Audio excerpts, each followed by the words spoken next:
Assalamualaikum warahmatullahi wabarakatuh. Yang kami hormati Ibu Puspa selaku dosen pengampu mata kuliah umum Bahasa Indonesia kelas G541 dan teman-teman sekalian. Pada kesempatan kali ini kami dari kelompok 5 akan mempresentasikan hasil diskusi kelompok kami. Sebelumnya izinkan saya memperkenalkan diri. Yang pertama, saya sendiri Narisha Vita Zara, NPM 306. Saya Cinta Naslanati, NPM 315. Saya Gabriela Setiaulia dengan NPM 319. Saya Muhammad Akil, NPM 315. Saya Muhammad Bagus Yoga Utama dan NPM 215. Pada kesempatan kali ini kami dari kelompok 5 akan mempresentasikan dengan judul makanan daerah yaitu gudeg. Ya, yang pertama adalah sejarah makanan gudeg. Sejarah makanan gudeg ini telah banyak diceritakan di berbagai literatur.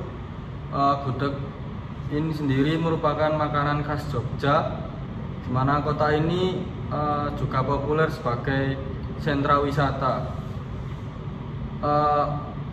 Gudeg ini berada di daerah Wijilan, Yogyakarta.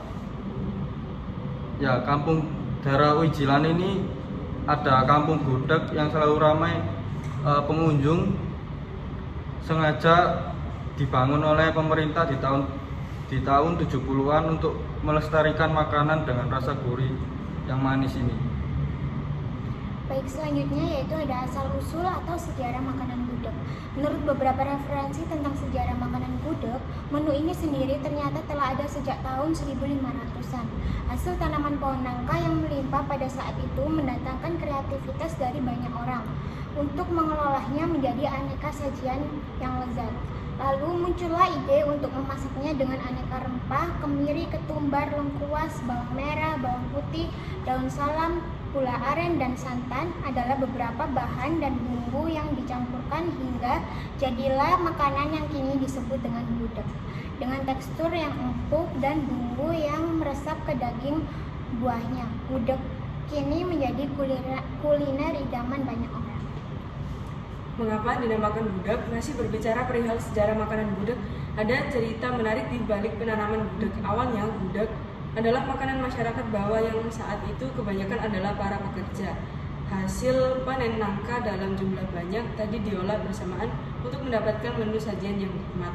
Karena proses memasaknya adalah partai besar, para pekerja pun memaksa olahan ini dengan menggunakan alat pengaduk besar menyerupai dayung. Nah, teknik mengaduk ini dalam bahasa Jawa disebut dengan hangudeg atau hangudeg, dari situlah nama gudeg berasal. 3 fakta unik tentang gudeg.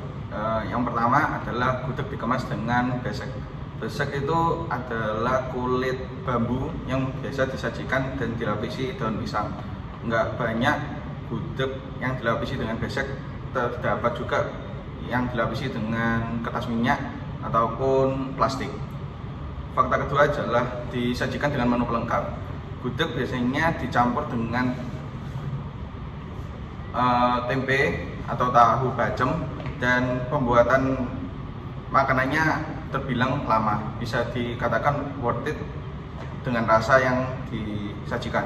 Yang ketiga adalah varian basah dan varian kering. Varian basah sering ditemukan di pinggir-pinggiran kota di Yogyakarta. Namun dengan banyak request dari penduduk setempat, akhirnya disajikan dengan versi yang kering agar tahan lama dan bisa dimakan kapan saja.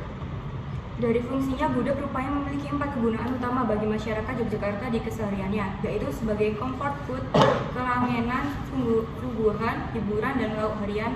Selain itu, di Yogyakarta, oleh masyarakat gudeg dianggap sebagai salah satu identitas kota Yogyakarta. Baik, sekian dari kelompok kami. Bila ada salah kata, mohon dimaafkan. Wassalamualaikum warahmatullahi wabarakatuh. Assalamualaikum warahmatullahi wabarakatuh. Di sini saya akan mewawancarai warga tentang pendapatnya soal gudeg. Permisi Mas, namanya siapa? Kita. Gimana kabarnya Mas? Alhamdulillah baik. Saya boleh tanya-tanya sedikit? Iya. Ini tentang makanan gudeg yang lagi kita presentasikan. Pertanyaan saya, apa kamu mengenal makanan gudeg? Iya, tahu. Suka nggak dengan makanan gudeg itu? Iya, suka Mas. Anda tahu nggak gudeg itu makanan khas dari mana? Dari kota Yogyakarta. Untuk pendapatnya Mas sendiri, jika makanan gudeg ini memiliki beberapa jenis, misalnya gudeg kering dan gudeg basah, menurut Mas lebih enakan yang mana? Kalau saya sih seneng yang gudeg basah Mas ya, soalnya teksturnya itu lebih lembut dan lebih terasa. Oke, gitu aja. Ya, terima kasih ya Mas ya. Iya. Maaf mengganggu waktunya. Iya, gak apa-apa Mas. Terima kasih. Wassalamualaikum warahmatullahi wabarakatuh. Waalaikumsalam.